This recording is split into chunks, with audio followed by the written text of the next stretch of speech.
Sensei Kakuyo, North American Correspondent for Buddhistdoor Global. Thanks for joining me for this episode of The Ordinary Buddhist. The title of today's talk is Wholesome Dharmas versus Unwholesome Dharmas.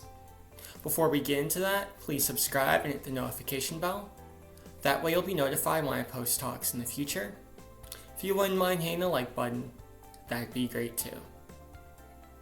A dharma is an aspect of reality. My robe is a dharma, my eyeglasses are a dharma, and the teachings of Buddhism itself, the doctrine of Buddhism, is also a dharma. As Buddhists, we spend a majority of our time understanding and categorizing the dharmas that make up our everyday lives, dividing them into wholesome versus unwholesome dharmas. We cultivate wholesome dharmas in order to create happiness and joy for ourselves and the people around us, and we turn away from unwholesome dharmas in order to ensure we do not create suffering for ourselves and the people around us.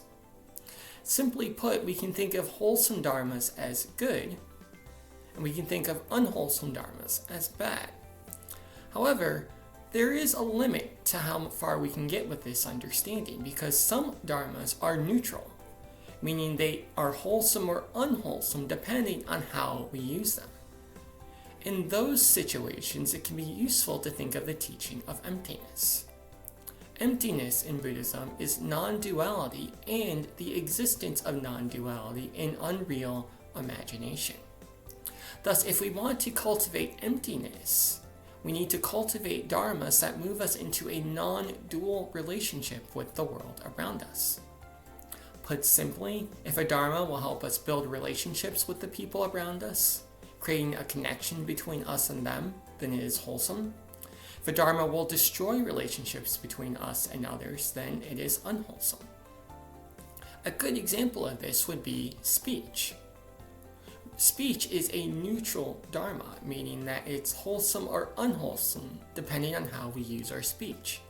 If we use our speech in a way that creates good, healthy relationships between ourselves and others, then it becomes wholesome. It becomes right speech. If, however, we use our speech in a way that causes harm, that destroys relationships between ourselves and others, then it becomes unwholesome. It becomes wrong speech. When we are unsure if a dharma is wholesome or unwholesome, or if it's neutral and we're just not sure how to use it correctly, we can simply ask ourselves, will the way I want to use this dharma, this aspect of reality, build or destroy relationships between myself and the people around me? If we do this, we are sure to end suffering for ourselves and others. Amitabha.